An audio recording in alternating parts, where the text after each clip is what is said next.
Bibliophiles of the internet. Today I'm going to do something a little bit different and recommend books based on my favorite audiobook narrators. Full disclosure, I am always hesitant to make format-specific recommendations videos because I know not every reading format is accessible to everyone. Audiobooks being perhaps the least accessible. Not only are they inaccessible to deaf readers, hard of hearing readers, readers who have auditory processing issues, and readers with other disabilities that don't allow them to listen to audiobooks, but they're also generally inaccessible. If you can't get them through a library, an audiobook lending app, or a subscription service, they are still the highest priced reading format that a lot of people can't afford to get out of pocket or buy at full price. Trust me, I am very conscious of all those factors, and if you fall into any of those categories, I apologize that you might not be able to take these recommendations as intended, but even if you can't easily access audiobooks or don't listen to audiobooks for whatever reason, this is still a solid list of books, and I hope you still find something interesting. With that said, this list is organized by my personal favorite audiobook narrators. If I find out any of these voice actors are narrating an audiobook, it makes me far more interested in trying to read that book as an audiobook specifically just to enjoy their performance. For me, a voice actor's performance, their presence, their commitment and engagement is a huge part of what makes me want to specifically listen to the audiobook as opposed to any other format. And personally, I think you can't go wrong with any of the voice actors I'm about to name. We're just gonna jump right in and start with perhaps the most obvious voice actor on this list, who I think I've also listened to the most from, and that is none other than Avi Roque, aka the voice of Cemetery Boys. Cemetery Boys was Avi's first audiobook, so naturally that's how I discovered them. Avi is a trans-masc non-binary Latina voice actor, and I think that's a big part of why I connect with their narration so much. But even just beyond the ways our identities happen to overlap, they are extremely talented.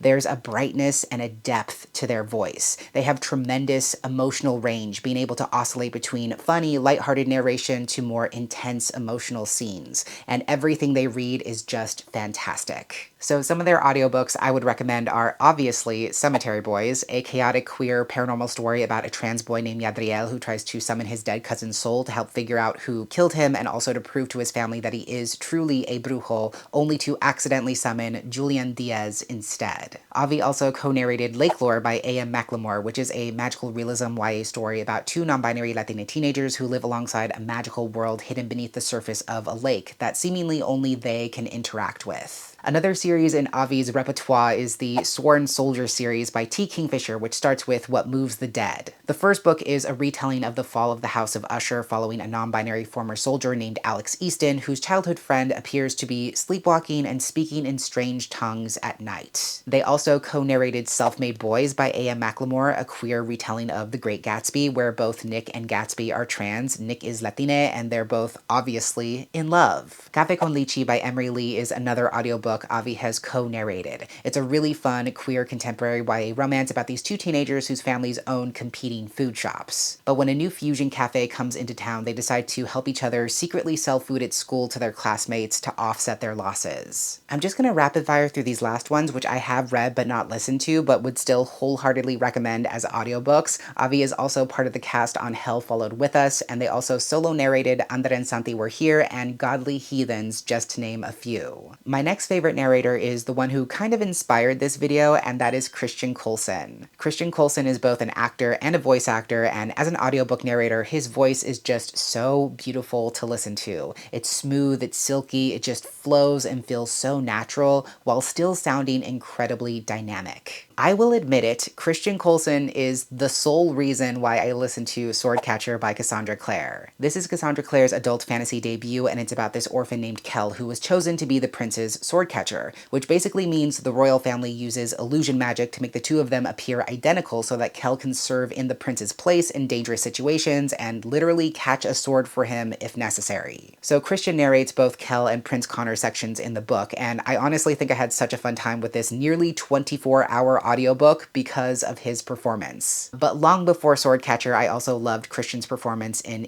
Memoriam by Alice Wen. This is a queer World War I story about two young men, Gaunt and Elwood, who are best friends and go to the same boarding school together. They're also in love, even though neither of them actually knows their affection is reciprocated. And because they hear all these fabricated stories of glory and triumph coming back from the front, and because they're also both running from their own problems, they both end up joining the war. Aside from the audiobook, just generally speaking, this is such an incredible story that deserves so much more love. It's beautifully wrought, it's tender, it's full of yearning mingled with so much grief and sorrow, but there's also hope, and Christian does such an amazing job bringing that story to life. And even before that, another series I love that Christian narrates is the Dark Rise series by C.S. Packet. This is a queer YA historical fantasy series where the ancient world of magic has disappeared and only those known as stewards are left to remember and protect humankind if the Dark King ever returns. The main character, Will, is on the run, pursued by the same men who killed his mother, and then an old servant tells him that he is destined to fight alongside the stewards and that he will play a vital role in the oncoming battle against the Dark. I actually haven't read the sequel yet, but as soon as the audiobook was available to pre-order, I pre-ordered it, and I have that waiting for me when I'm ready to continue because I know Christian Colson is going to do a phenomenal job. Next is a more recent favorite, but I do have to give a nod to Harrison Knights. Harrison is a trans voice actor who so far has exclusively narrated historical romances starring trans main characters, which is really cool. Again, it's just really special to hear those kinds of stories not only as written by trans authors, but also read by trans people. Harrison has such an amazing, rich, expressive voice, and I'm really glad that he somehow found himself in that space. I would recommend both audiobooks Harrison has narrated so far. The first one I listened to from him was Most Ardently by Gabe Cole-Novoa. It's a queer retelling of Pride and Prejudice where the main Bennett character is actually a trans boy who secretly goes about town at night dressed in men's clothing, and after being introduced in a very different setting, he actually crosses paths with Darcy while he's out and about presenting as his true self. Harrison also narrated a recent read of mine, A Gentleman's Gentleman by T.J. Alexander, which is a historical Regency romance about a young trans lord who receives word from his lawyers that his late father stipulated in his will that Christopher must find someone to marry before the end of the season if he hopes to maintain control of the family fortune and estate. So he hires a new valet to help him keep his affairs in order and also keep up appearances as a young, wealthy, single man, but he ends up falling for his valet instead. Next, we have to talk about the incomparable Puerto Rican legend Vico Ortiz. I think most people might know Vico from their role on Our Flag Means Death, as you absolutely should, but Vico is also an incredibly talented voice actor, and because they're a trans-masked non-binary person, there's really interesting levels to their voice. There's a sort of ambiguous androgyny to everything they do. Their voice can be super deep, smoky, and sultry, but they can also make it brighter and more inviting, and because of that range, they can and have read everything from middle grade all the way to adults. Most recently, I've enjoyed Vico's narration in It's All or Nothing Vale by Andrea Beatriz Arango. This is a queer middle grade novel in verse about a young Puerto Rican American fencer named Vale who was injured and had to be away from the sport. But now she's been cleared defense again, only to find a new girl at her fencing gym who seems to have taken her place as the best. Vico also narrated The Wicked Bargain by Gabe Cole-Novoa, which is kind of the perfect role for them because it's a YA fantasy story about a non-binary Latina pirate. The main character is desperately trying to hide their magical ability to manipulate fire and ice, but even their magic cannot reverse a bargain that their father made with El Diablo himself, who has now come to collect his payment. Along with Avi, Vico also co-narrated Lake Lore, and honestly, they made the absolute dream trans-masked non-binary Latina team. There is something so special about what they both brought to that audiobook. I haven't read these next books, but I want to read them as audiobooks solely because they're read by Vico. They narrated a recent queer and trans middle grade book called Ollie in Between, and they're also the narrator for one of my most anticipated sci-fantasy reads of last year called Metal from Heaven. Now we have to talk about Dion Graham. Dion has this rich, deep, sonorous voice that just reverberates around your entire body. He's able to deliver drama and gravitas in a way that few narrators are able to, and if his name is on an audiobook, I will be listening. I think my favorite of his audiobooks so far are the audiobooks for the Convergence Saga by Cadwell Turnbull, which begins with No Gods, No Monsters. I actually have not read the sequel to this yet, but I still talk talk about this series all the time, and I think about it all the time. It's a unique blend of paranormal, sci-fi, and horror following a young woman whose brother has just been publicly executed by police on live TV, where he also happened to shapeshift into a monster, revealing to the world that monsters do in fact exist. It is so freaking good. I am very much looking forward to eventually reading the sequel, and when I do, I will be tuning in to listen to Dion's narration. And even though I did not love this book and personally would not recommend it, I did want to note that he was part of the cast for The Starless Sea by Aaron Morgenstern. And yes, I did check out the audiobook from my library purely because he was one of the main POV voices. And yes, those were my favorite chapters of the book.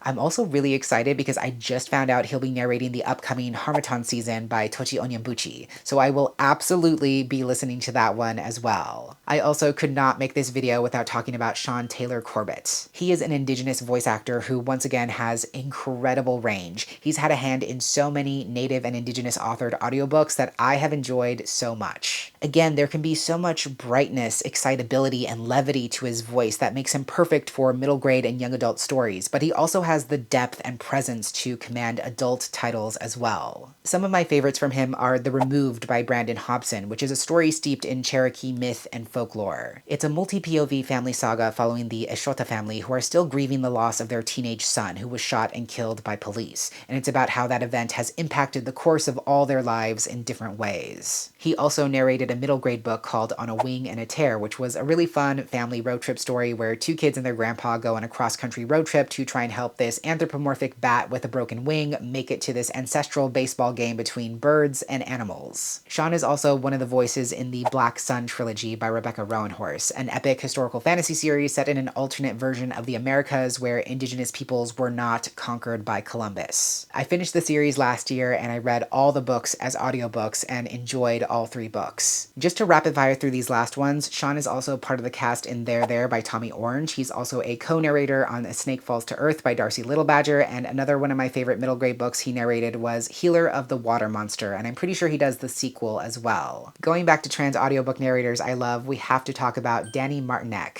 They are a non-binary voice actor whose voice just scratches so many sonorous itches in my brain. If you're looking for narrators who have a more androgynous style, who find a very beautiful middle ground between gendered voice presentation, you should definitely check them out. I believe I first found Danny when listening to Dead Collections by Isaac Fellman. This is a super underrated book and also one of my absolute favorites. It's a weird little story about an archivist who suffers from an illness known as vampirism, which means he's hiding away from the sun and secretly living full-time in the archives. One day he meets a widow who is donating their late wife's television scripts and manuscripts to the archives, and the two of them fall in love. Danny is also the narrator of Compound Fracture by Andrew Joseph White, which is a gritty, gruesome YA slasher about a trans-autistic teenager who possesses evidence that might just turn the tide of a blood feud plaguing his Appalachian hometown. But the very existence of this contentious evidence sparks a string of violent murders that the main character has to survive first. Danny also narrates both books in the Witch King duology by H.E. Edgman, which is just badass. And even though I haven't listened to them yet, I was super excited to see that they also narrate the audiobooks for Dear Mothman by Robin Gao, Paul Takes the Form of a Mortal Girl by Andrea Lawler, and the upcoming A Sharp Endless Need by Marissa Crane. They have a really great backlist, so there's a lot from them to enjoy. Speaking of trans non-binary voice actors I love, I also have to mention M. Grosland. Again, it's just so special to hear trans stories told by trans people, and I just love M. Grosland's voice. It's smooth, it's light, it's easy to listen to, and it just lands in all the right places. My favorite audiobook narrated by M is definitely The Story of the 100 Promises by Neil Cochran, which I highly recommend. It's an indie-published T4T fantasy fairy tale romance that's very much inspired by Beauty and the Beast and Howl's Moving Castle. It's this really whimsical tale about a trans sailor named Dara who's made a comfortable life for himself post-transition, even if it means distancing himself from his family. But when his sister asks him to reconcile with their ailing father, Dara decides to set off on a quest to find the only person who can heal a half-dead man,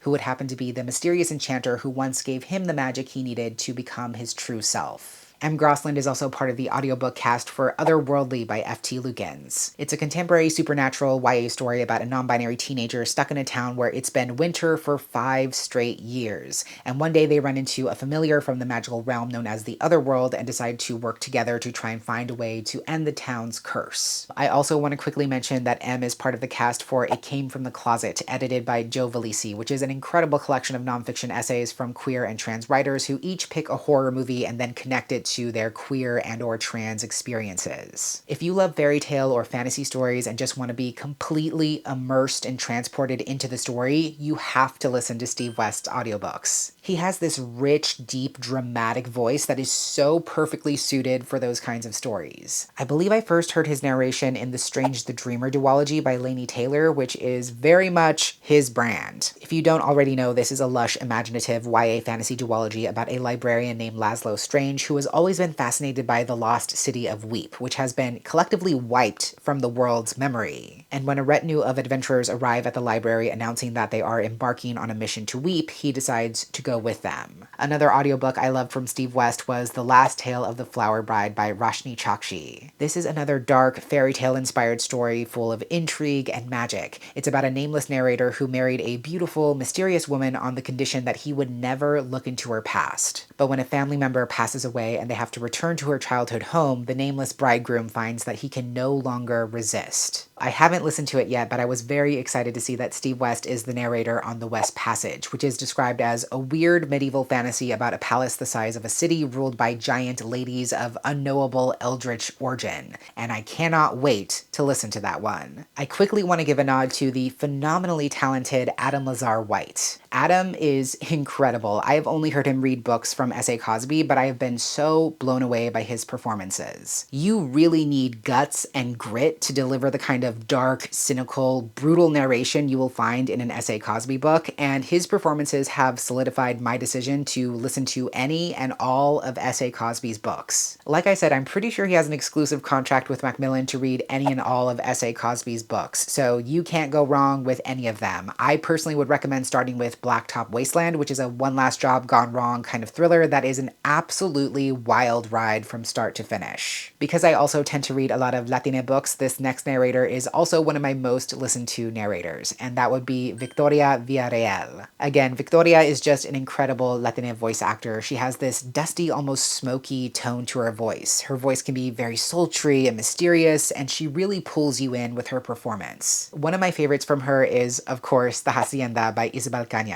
She is one of the 2 POV narrators in that book. The story is a blend of gothic horror and romance set in Mexico, and is following a young lady named Beatriz, whose family lost everything in the Mexican War of Independence. So when an incredibly wealthy entrepreneur offers to marry her, she accepts without hesitation. But when they move into his spacious hacienda, Beatriz begins seeing haunting visions and hearing voices that are beginning to make her question what truly happened to her husband's first wife. Another audiobook of hers I really enjoyed was Son of Blood and Ruin by Maria Lilares. This is a historical Latina fantasy story that's a gender-swapped magical take on Zorro, about a masked vigilante known as Pantera who uses her magic and legendary swordplay to terrorize the Spanish. Victoria is also one of the cast members on Saint Juniper's Folly by Alex Crespo, which is a really underrated YA paranormal story about 3 teenagers who are strangers, and one of them gets trapped in this haunted manor hidden in the woods. I quite enjoyed it, and I think it's great for fans of Cemetery Boys. I will also quickly mention that Victoria is part of the cast for the Monstrillo audiobook, which I loved, and also the Seventh Veil of Salome audiobook, which I did not listen to but feel very comfortable recommending, and she's also narrating another upcoming YA Zorro retelling called Salvacion, which I'm very excited about. Now, I couldn't mention Victoria without mentioning Lee Osorio, who happens to be her co-narrator on The Hacienda, and another voice I love. Again, on a personal level, it is so amazing to find strong, dynamic, vulnerable, enticing male Latina voices telling primarily Latina stories, and that is so much of what Lee brings to his work. I already mentioned The Hacienda, which of course I recommend, but Lee is also part of the cast on Don't Fear the Reaper by Stephen Graham Jones, an amazing small-town slasher that happens to take place in the middle of a historic snowstorm, and I absolutely recommend that entire series. Lee is also one of the voices in Chain Gang All-Stars by Nanakwame Adjei-Brenyah, another one of my favorite books. It's a near-future dystopian story that imagines a future where literal several chain gangs in prisons become competitors in a gladiator-style reality show where they try to kill their opponents in an attempt to win their freedom back. I haven't read this book yet, but Lee also narrates The Bullet Swallower by Elizabeth Gonzalez James, one of my most anticipated releases of last year. It's a historical, magical realism story following the descendants of a Mexican bandido who famously tried to rob a train full of gold, and it explores how his descendants might be paying for his crimes. Penultimately, I have to show some love for Moira Quirk.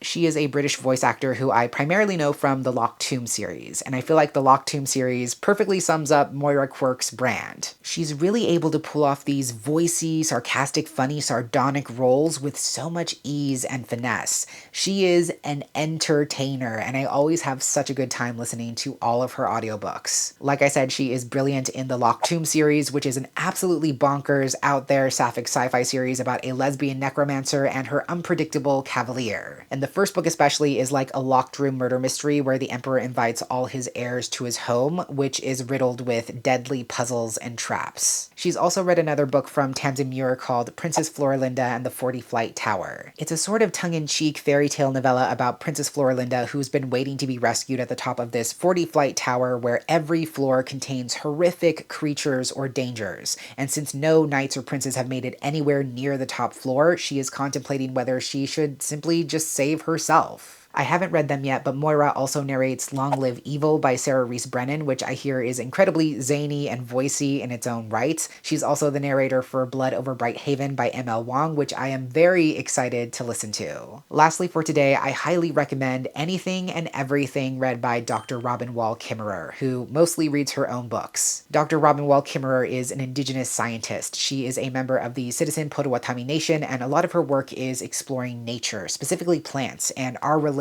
to them. As a narrator, she's just one of those people whose voice has an incredible presence. Her voice is very grounding, calming, very measured and gentle, but still persistent and really cuts through the noise. I think I would recommend her book Braiding Sweetgrass the most. It's a truly phenomenal collection of braided essays where she selects a different kind of plant to explore in each essay and ties it back to not only her reciprocal view of the world, but also her own lived experiences. Her book Gathering Moss is also incredible. It is a collection of linked personal essays that explore different species of mosses and how their lives are inherently intertwined with countless other living creatures, even more than we might think. And I haven't read it yet, but she also narrates her most recent book, The Serviceberry, which is another collection of essays about the natural world and how it connects to ethics of reciprocity, gift economies, and community at large. Just so you know, this is not a complete list. This is a small sample of some of my favorite audiobook narrators and the audiobooks they read. If you enjoyed this and would like to see a part 2, let me know because I definitely have more to share. In the comments below, let me know who some of your favorite audiobook narrators are, or feel free to recommend audiobooks that you've enjoyed yourself, as I could always use even more suggestions. Thank you so much for watching. I hope you enjoyed, and until next time, educate yourself, be kind to yourself, take care of yourself and others, and I will catch you on the flip side of the page.